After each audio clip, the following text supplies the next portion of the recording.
구속사적으로 해석을 잘해야 하는 일천번제의 그 암과 명, 즉 부정적인 면과 긍정적인 면을 이제 알아보려고 합니다. 첫째로 자기 열심의 일천번제는 불순종의 씨앗이 됩니다.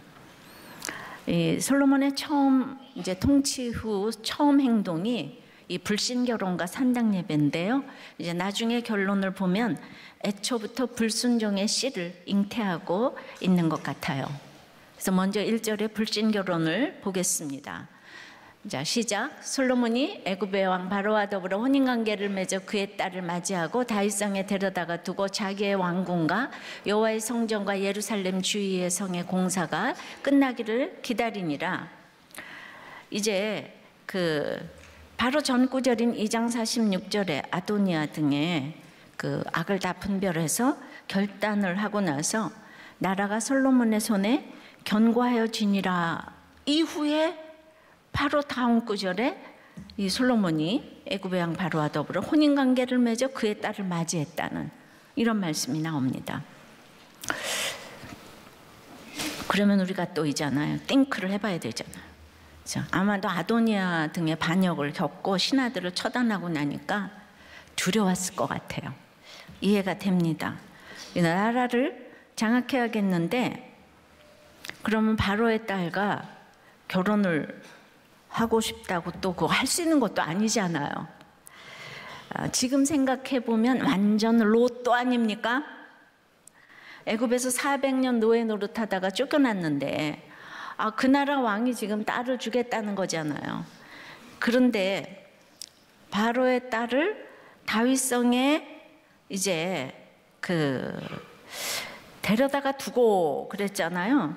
근데 그건 원어로 보면 사역 능동형이 사용됐는데요.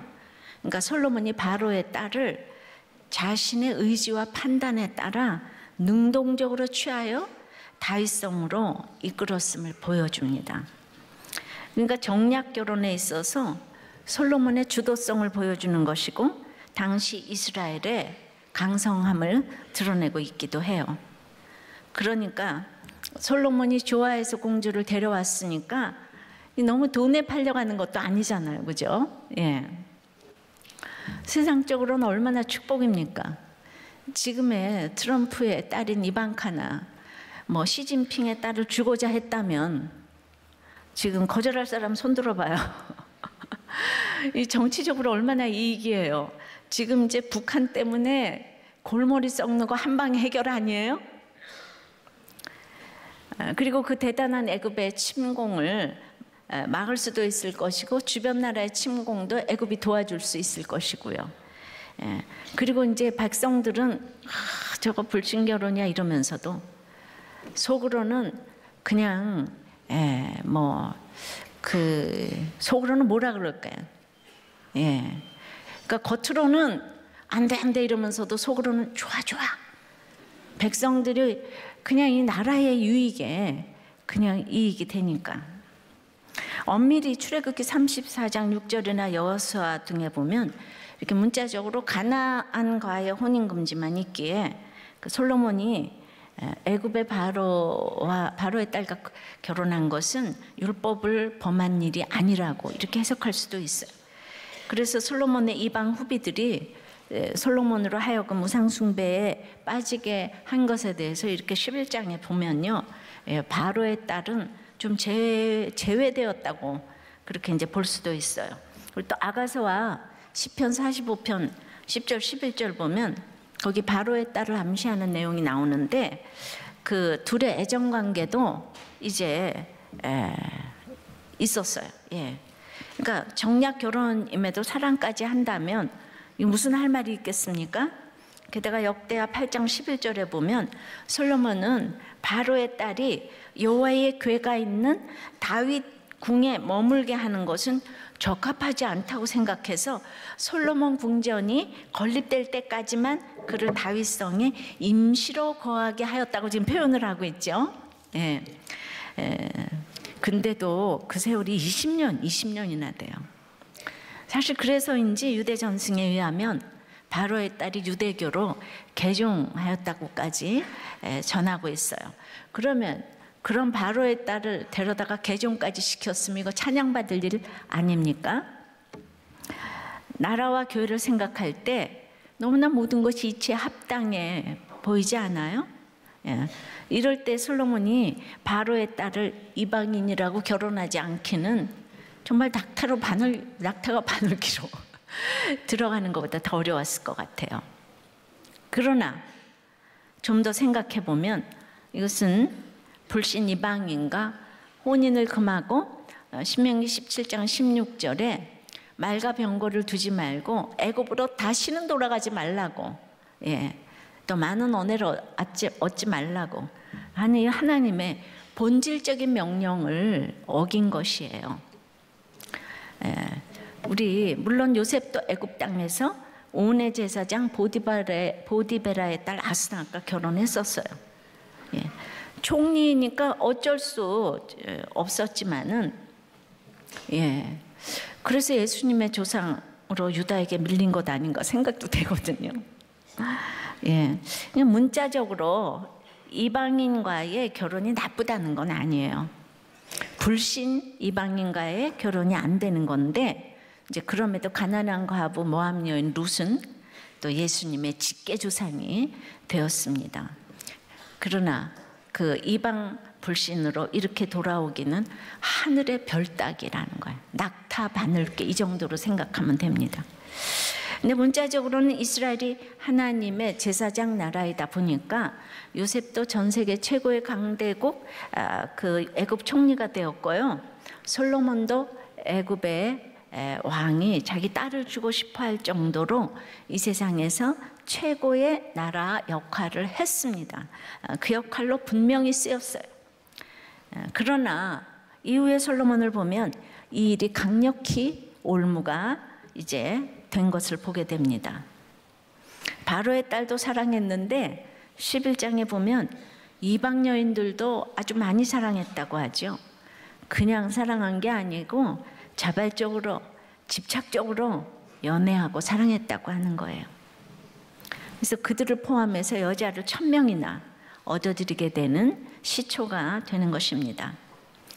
근데 이제 그 당시 솔로몬으로서는 자기가 지킬 거 다 지켜가며 최선을 다했다고 생각할 수 있지만은 천하를 준다고 해도 하나님을 불순종하는 이 본질적인 악은 반드시 삼가야 했습니다. 약속의 백성을 이끌어 가야 하는 이스라엘의 왕으로서는 조금도 단초를 제공해서는 안 됐습니다. 이 1절 말씀은 솔로몬의 초심이 참 훌륭하지만은 그 인생 처음부터 어두움이 드리우는 이런 구절이에요. 이것은 구속사에 있어서 중요한 피드백입니다. 아니, 중요한 팩트예요. 그래서 완전한 인생, 별 인생이 없습니다. 다윗은 정말 무서운 광야가 많아서 하나하나 싸워서 그냥 최고의 그 예수님의 조상이 되었지만 솔로몬은 이 다윗이 남겨준 전리품 때문에 가진 것이 많으니까 처음부터 능력으로 시작을 했잖아요.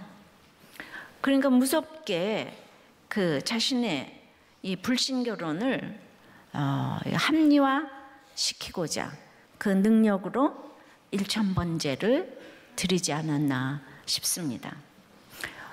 이 불순종의 또 하나는 그 불순종의 씨 또 하나는 산당 예배입니다. 2절 3절이에요. 그때까지 여호와 이름을 위하여 성전을 아직 건축하지 아니하였으므로 백성들이 산당에서 제사하며 솔로몬이 여호와를 사랑하고 그의 아버지 다윗의 법도를 행하였으나 산당에서 제사하며 분향하더라. 이 기록은 그 저자의 다소 의도적인 기록으로 보이지 않습니까? 예배가 그 온전치 않다는 걸 지금 의미하고요.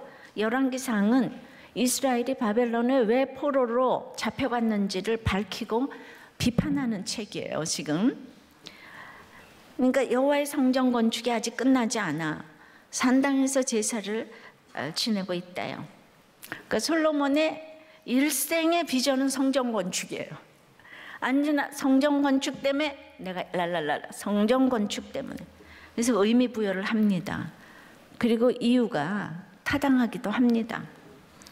근데 민수기 33장 52절에 보면 이스라엘 백성들은 산당이 예배 처소로 그 부적당하기 때문에 산당을 파괴해라 하나님의 명령을 받았어요.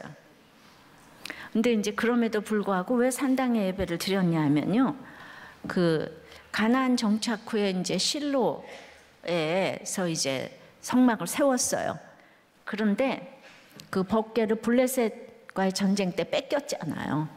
그러니까 뺏기니까 할 수 없이 법궤가 없는 예배를 이 산당에서 성전도 없고 예배를 드리기 시작했는데, 다윗이 왕이 된 후에 우여곡절 끝에 이제 법궤를 그 아비나답의 집에서 이제 그 예루살렘으로 가지고 왔지만은 이미 산당 예배가 이제 다 이렇게 만연해 있는 거예요. 그리고 제사 기구가 그 기브온 산당 큰데 다 있기 때문에 너무나 예배드리기가 거기가 편한 거예요. 또 종물을 그냥 뭐 잡고 그냥 씻고 하는 게, 거기가 그 보세요, 1000마리라고 하면 어마어마한 성전이잖아요. 그 기브온 산당이. 백성들은 이래저래 산당 예배를 드렸는데요. 당시 가나안 사람들의 산당은 바알이나 이제 아세라상을 숭배하는 우상 숭배의 소굴이었죠. 근데 이스라엘에는 성전이 없기 때문에 가까운 산당을 예배 처소로 그 사용할 수밖에 없었어요. 그러나 불행하게도 처음에는 여호와를 섬기다가 이제 이 산당도 우상 숭배, 혼합주의 소굴이 이제 된 거죠.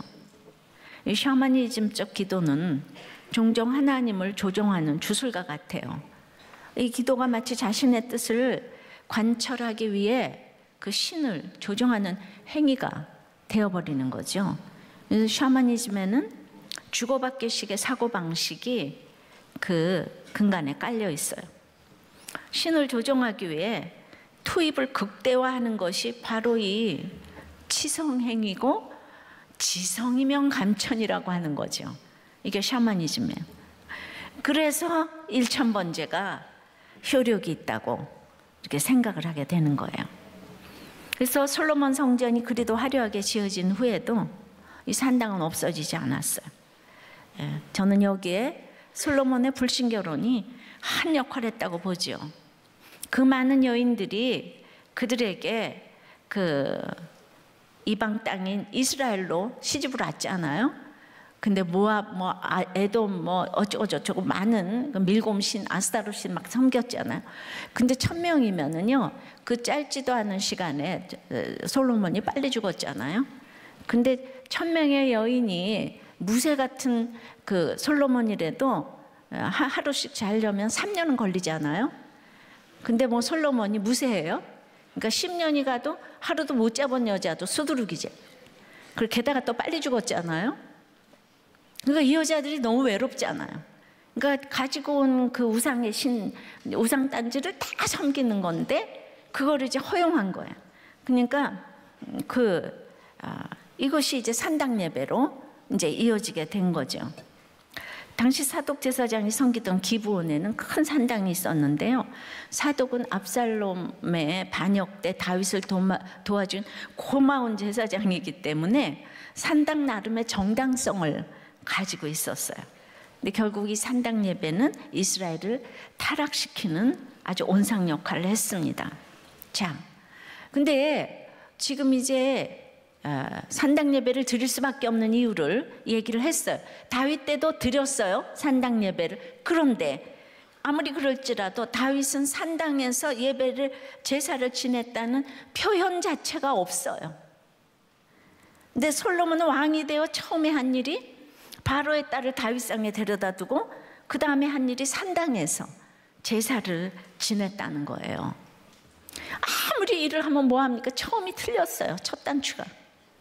그러니까 4절에 이에 왕이 제사하러 기브온으로 가니 거기는 산당이 큼이라. 솔로몬이 그 제단에 1000번제를 드렸더니, 그러니까 이 기브온하고 예루살렘하고 이제 나뉘어져 있어서 오래됐다 그랬잖아요. 그런데 예루살렘의 성전이 다 지어지지 않았기 때문에 처음엔 드렸는데 지어진 후에도 이제 날마다 양쪽의 성전이 이제 의미가 있는 거예요. 그런데 한 곳에 모여 예배드리는 것이 점점 어려워져 가지고 결국은 이 산당 예배를 폐하지 못했거든요. 생각해 보세요. 우리도 이제 휘문과 판교 중에 한 곳에서 모이라고 하면 여러분들 이거 오겠어요? 이 예를 들어 이 화려한 판교 성전에 언약궤가 있는 거예요. 그래도 휘문의 분들은 아무도 휘문의 예배를 포기하지 않아요. 왜냐하면 가까운 게 언약궤보다 나아요. 그래서 이렇게 성전이 지어졌는데도 아무도 안 오는 거예요. 그렇게 휘문이 이미 많이 모이기 때문에 거기 너무 익숙해져 있어요. 그래서 우리는 점점 날이 갈수록 이제 서로 몰라. 휘문과 판교를 서로 모르게 되는 날이 이제 곧 오게 될 거예요. 솔로몬의 산당 예배가 너무 일견 이해가 됩니다. 지금 휘문은 욕인지 칭찬인지 모를 얘기를 지금 듣고 저게 뭐 하는 얘기지? 이럽니다. 물론 이것과 같은 얘기는 아니지만은 그 당시를 생각해 보면은요, 그 당시는 이 제물이잖아요. 제물을 다 가져오잖아요. 만약에 소를 1000마리라 그러면 어마어마한 거잖아요. 그리고 이제 그거를 제물을 다 제사를 지내고 나서는 그게 제사장들의 다 또 수입이 되잖아요. 먹을 것들이. 그러니까 이 제물들을 한 곳으로 가져오라는 것은 다른 한 곳의 이해타산에 치명적인 거죠. 결국 이 문제를 유다 왕들과 백성들이 아무도 해결하지 못했기 때문에 이스라엘이 멸망했다 이 얘기예요. 여긴 기득권이 있죠. 그리고 또 이 산당 예배는 정말 기복이잖아요. 인간 본연의 죄성이기 때문에 이 산당이 없어지지 않는다는 거죠. 제 아무리 독실한 의식과 정신과 열정으로 예배를 드려도 이 언약궤 말씀이 없기 때문에 불완전한 거예요. 그래서 이어지는 이스라엘의 예배는 이 충만한 때는 성군일 때는 언약궤 앞에서 하나님이 원하시는 예배를 드리는데요. 부귀영화가 몰려오면 전부 산당 예배로 변질이 되는 거예요. 그 얘기가 열왕기에 쫙 이어지는 스토리예요. 그런 산당 예배로 변질되는 것의 역사라고 봐도 무방합니다. 근데 이제 능력이 많은 솔로몬은 이게 무의식적으로 불신결혼과 산당 예배가 옳지 않다는 걸 알아요. 다윗의 아들이잖아요. 근데 그 두려움을요, 자기 열심의 일천번제로 풀어내는 거죠. 일천번제라고 하니까 뭐 1000마리의 예물인지 1000날을 드렸는지 모르겠지만은 하여튼 그 열심으로 부귀영화를 누렸잖아요. 이게 팩트잖아요. 그러니까 산당에서 드린 솔로몬의 일천번제는 우리의 기복을 너무나 자극해서 가고 오는 세대에 이게 전설이 되어서 맹위를 떨치고 있어요. 그래서 일천번제, 헌금 일천번제, 기도 그냥 이렇게 하면 부귀영화가 오는 거예요. 막 지혜를 주시는 거예요. 그러나 이 땅에서 이 불신종의 씨앗을 잉태한 솔로몬은요, 바로 부귀영화 때문에 분열된 거를 잊지 말아야 합니다. 성경을 차례로 읽어야 되는 거예요. 적용해 보세요. 자기 열심의 예배로 하나님보다 앞서가는 불순종의 씨앗은 무엇입니까? 불신결혼인가요? 그죠? 권력 때문에, 재물 때문에, 미모 때문에 하는 정략 결혼인가요? 아니면 정말 모든 것이 해결되기 위한 이 산당 예배인가요? 일천번제는 주의 마음에 드는 기도예요. 두 번째. 아까 첫 번째는 자기 열심의 일천번제는 불순종의 씨앗인데, 두 번째 자기 회개의 일천번제는 주의 마음에 드는 기도라는 거예요. 5절입니다. 기본에서 밤에 여호와께서 솔로몬의 꿈에 나타나시니라. 하나님 이르시되 내가 네게 무엇을 줄꼬 너는 구하라. 그래서 이제 긍정적인 일천번제를 생각해 보겠어요. 하나님은 솔로몬의 한계, 우리의 한계를 아시고 밤에 꿈에 나타나셨어요. 그리고 꿈에 하나님은 그 부족함을 채워주십니다. 꿈에 나타나셔서 내게 무엇을 줄꼬 하고 묻습니다. 꿈에 나타나셨다는 것은 솔로몬의 번제를 기쁘게 지금 이제 받으셨다는 것을 말해주죠, 그죠? 그 첫날이면 날로 치면 매일 했어도 3년인데 아까도 말했지만 뭐 첫말인지 첫날인지 하여튼 천은 완전수예요. 근데 성경은 1000번의 제사가 아닌 1000번의 1000마리의 번제물을 가리킨다고 하죠. 개정개혁은 1000 띄고 번제라고 띄어쓰고 표준세번역은 번제물이 1000마리가 넘었을 거라고 이렇게 풀어서 이제 번역을 합니다. 어쨌든 자, 번제가 뭐죠? 태우는 제사죠. 그러니까 나를 태워 주님의 제물로 드리겠다는 헌신을 이 완전수로 표현되는 1000번을 한 거예요. 그러니까 1000번은 인내의 헌신이기도 합니다. 이렇게 능력의 왕이 된 솔로몬이 1000번을 회개하여 자신의 부족을 보는 것은 이거 쉬운 일이 아니죠. 적어도 이때의 솔로몬은 신령과 진정으로 예배 드렸다고 봅니다. 이렇게 죽어라고 자기를 비워서 하나님께 합당한 제사를 드리는 바로 그곳에 하나님의 임재가 있는 거죠. 하나님은 기쁘셨죠.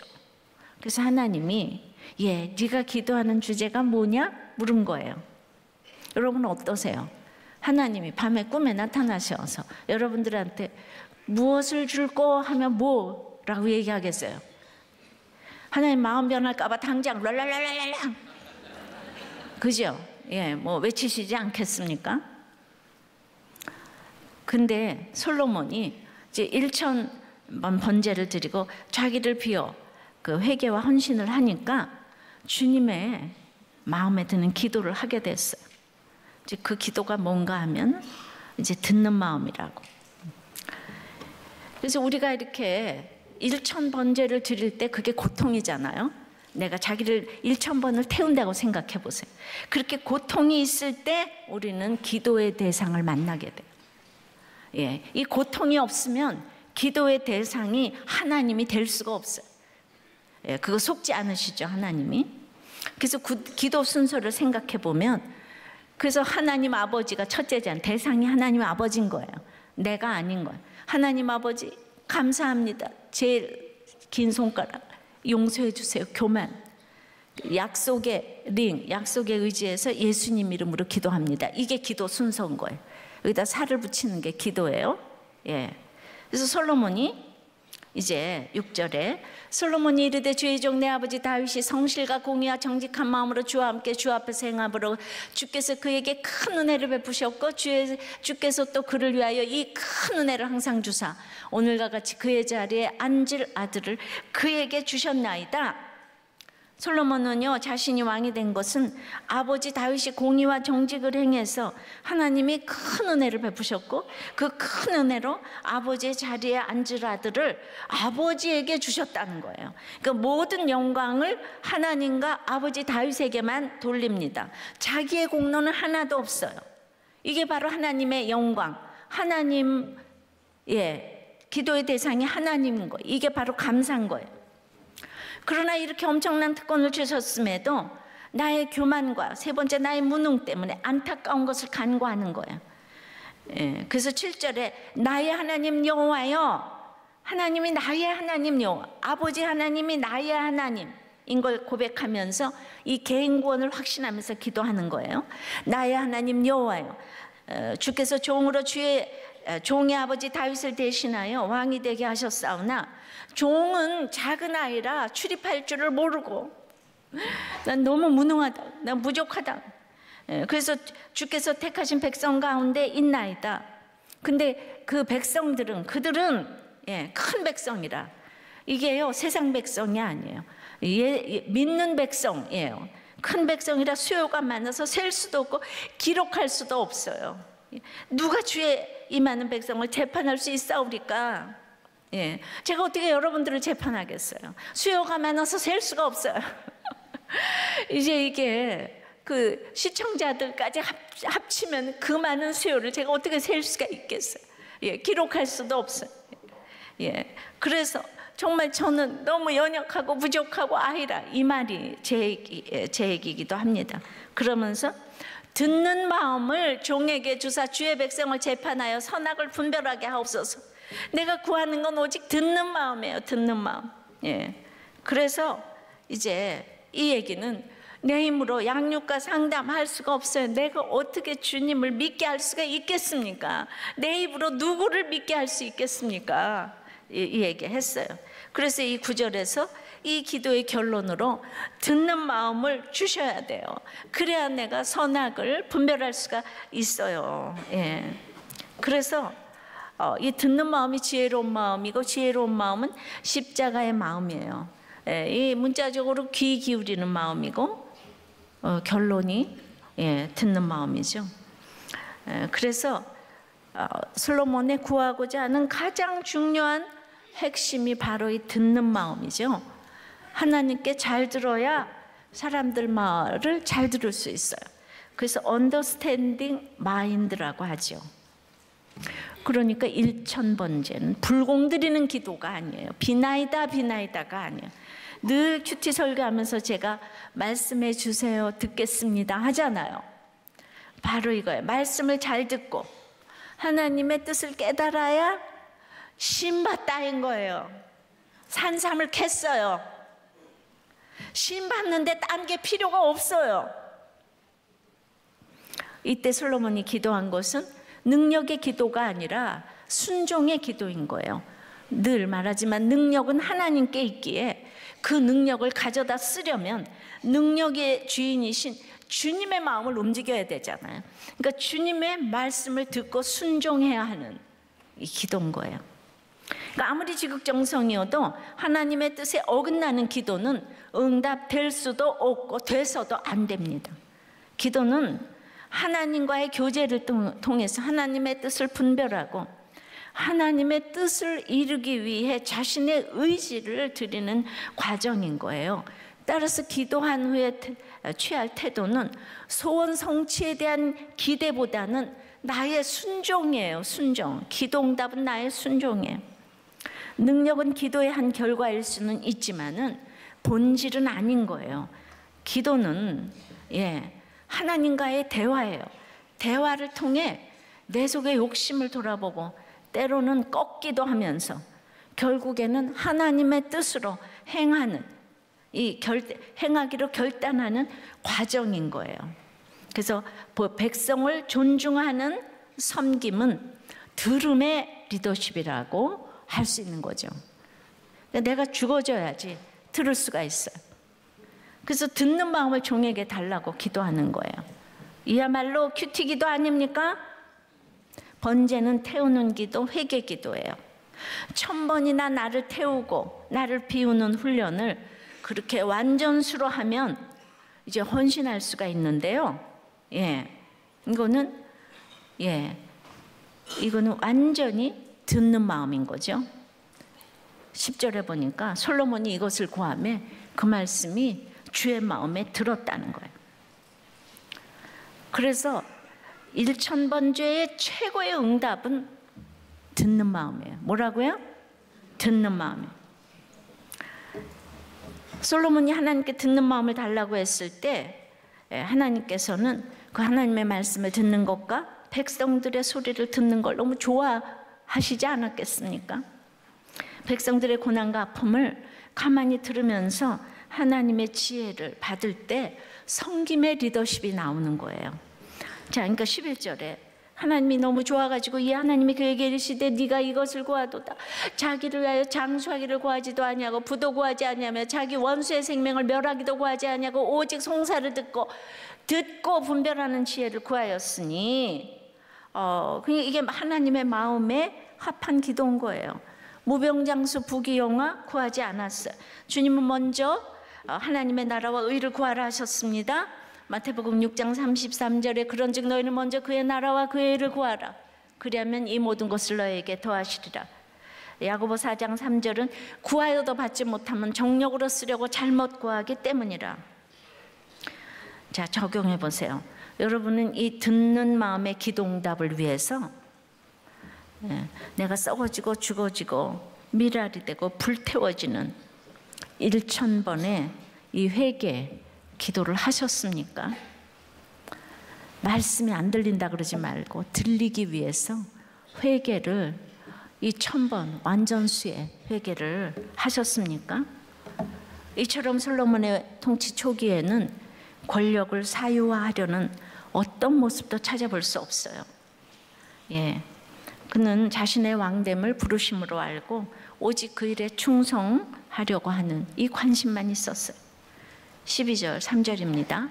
내가 네 말대로 하여 네게 지혜롭고 총명한 마음을 주노니 네 앞에도 너와 같은 자가 없었거니와 네 뒤에도 너와 같은 자가 일어남이 없으리라. 내가 또 네가 구하지 아니하는 부귀와 영광도 내게 주노니 내 평생의 왕들 중에 너와 같은 자가 없을 것이라. 장수와 부귀는 필요 없는 게 아니라요, 영적인 것을 구하면 필요에 따라 알아서 주시는 하나님이세요. 그래서 하나님의 말씀을 잘 듣고 사람의 말을 잘 들어주는 사람이 얼마나 지혜로운지 모릅니다. 그런 사람은 구하지 아니한 부귀 영화도 주신다고 했어요. 그런데 순서가 바뀌어서 주식부터 구하시면 두 개가 다 안 되는 거예요. 순서가 참 중요합니다. 항상 이 듣는 마음이 최고의 응답이라고 그랬습니다. 그러니까 말씀이 들리는 거. 실제로 솔로몬은 본문에서 제시된 하나님의 축복 그대로 이 세상 누구도 가질 수 없는 부귀영화를 가졌어요. 이제 다윗에 비하면 거의 전쟁이 일어나지 않는 태평성대를 누렸죠. 물론 죄를 범한 후에 어제 말씀은 하닷이 이제 대적이 되었다고 해요. 그건 죄를 범한 후에죠. 그래서 솔로몬의 모든 지혜는 그냥 많은 사람들이 그 지혜를 들으려고 왔고, 솔로몬은 하나님의 다윗도 짓지 못한 하나님의 성전을 지었을 뿐만 아니라 잠언, 전도서, 아가서 등 이것도 남겼고요. 4장 32절 3절에 보면 3000개의 잠언과 1005개의 노래를 짓고 식물학, 동물학을 아우르는 폭넓은 분야의 지식을 통달하여 백성을 가르쳐서 그의 영광을 세세토록 빛나게 했어요. 이처럼 솔로몬을 향한 하나님의 축복은 단 하나의 예외도 없이 너무도 정확하게, 그리고 인간의 상상을 뛰어넘을 정도로 풍성하게 하나님께서 다 이루게 하셨습니다. 14절 내가 만일 내 아버지 다윗이 행한 같이 내 길로 행하면 내 법도와 명령을 지키면 내가 또 내 날을 길게 하리라. 그래서 솔로몬에게 그 생명의 연장을 이렇게 조건적인 은혜로 남겨두신 것은 제발 솔로몬이 긴장하면서 이 축복을 누리라는 거예요. 그런데 그 조건이 뭔가 하면 내 길로 행하면 내 법도와 명령을 지키래요. 그러니까 내 길로 행하는 것의 구체적인 적용이 법도와 명령을 지키는 거죠. 실로 하나님께서는 다윗의 유언을 축복받는 삶을 이루는 모형으로 제시하셨잖아요. 말씀을 잘 지키면 어디로 가든지 형통하리라. 그 얘기를 풀어 쓴 거예요. 지금 다윗이 죄 많이 졌죠. 하나님의 뜻을 저버릴 때도 있었어요. 그랬기 때문에 그의 삶의 근본 태도가 근본적으로 하나님 중심적이어서 그 죄 많은 다윗을 그렇게 칭찬하시는 거예요. 다윗이 죽고 나서 그냥 때마다 다윗을 칭찬하시는 거예요, 하나님이. 근데 불행히도 솔로몬은 초심을 버리고 우상 숭배를 하여서 타락의 길로 걸어가고 말았어요. 그래서 그 모든 것을 지어놓고 누리지를 못했어요. 성전도 20년 짓고 여자도 1000명 얻어놓고 살기는 그냥 정말 한 59세 정도에 죽고 말았습니다. 그러니까 1000번째 효과가 정말 짧았어요. 그러니까 결론은 이 문자적인 1000번째보다는 다윗의 15광야의 그 인생이 계속 회개하며 하나님을 찾을 수 있는 영적 1000번째의 이 축복의 비결이 아닌가 싶습니다. 솔로몬을 이렇게 생각하면서 솔로몬도 그러고 싶어서 그러진 않았을 텐데 막 솔로몬이 불쌍한 거예요. 솔로몬의 불쌍함 여러분 좀 띵크해 보세요. 이 부귀영화를 가졌는데 이게 얼마나 자기 신앙을 유지하기가 정말 어려운 건지 다윗보다 정말 솔로몬이 불쌍한 거예요. 허벅지를 꼬집어도 안 되는 거예요. 부귀영화 가지고. 네. 그러니까 여러분들은 부귀영화를 너무 원하시겠죠, 그죠? 네. 15절에 이 솔로몬이 깨어보니 꿈이더라. 이에 예루살렘에 이르러 여호와의 언약궤 앞에 서서 번제와 감사의 제물을 드리고 모든 신하들을 위하여 잔치하였더라. 그래서 이제 일천 번제를 드리고 기도를 했는데, 그리고 듣는 마음으로 하나님의 말씀, 축복의 말씀을 분명 들었는데 깨어보니 이게 꿈이라고 하는 거예요. 예, 그럼 뭐 날아갔나요? 꿈은 구약에서 계시의 중요한 수단 중 하나죠. 꿈속에서 들은 하나님의 말씀을 계시의 말씀으로 받아들이지 않으면 이거 전부 하나 동화에 불과한 거겠죠. 요셉의 꿈도 구속사, 메시아로 끌고 가지 않으면 그거 다 동화지요. 그래서 이 꿈을 항상 예수 그리스도로 연결하셔야 돼요. 그러니까 주님이 계시로 주신 꿈인 거예요. 주님이 계시로 주신 꿈의 특징은 뭔가 하면 이타적이고 하나님을 경외하게 만들고 보편다당한 깨달음을 주세요. 예, 이게 팔복의 말씀으로 적용할 수 있게 해주시는 것이 주님의 계시하신 꿈이에요. 그리고 1000번째의 결론은 결국 오늘 모든 신하들을 위하여 잔치하였더라 하는 것처럼 공동체와 더불어 같이 나가는 것입니다. 1000번째의 회개 기도를 해도 나 홀로 다방에서 잘 살라고 하는 것은 그것은 이제 1000번째의 자기 열심의 1000번째의 결론인 거예요. 내가 1000번째에 들여서 결론으로는 공동체와 같이 함께 일어나는 거예요. 네, 한번 적용해 보세요. 공동체를 섬기고자 내가 하나님께 구해야 할 것은 무엇입니까? 자기 열심의 1000번째입니까? 자기 회개의 1000번째입니까? 여러분들 인생 최고의 구할 것이 듣는 마음입니까? 예, 하나님의 말씀이 깨달아지는 것보다 더 큰 축복은 없어요. 그 말씀이 들리셔야 돼요.